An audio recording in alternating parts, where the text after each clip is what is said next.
such a big honor. And this is not my honor, it's the honor of my country, Bharat, India, and I humbly accept it on behalf of the entire nation today.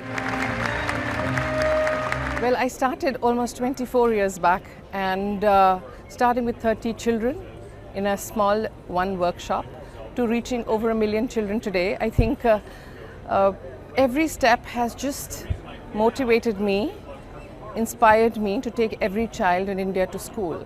You know, when I was a child, it was my dream to see every child in school.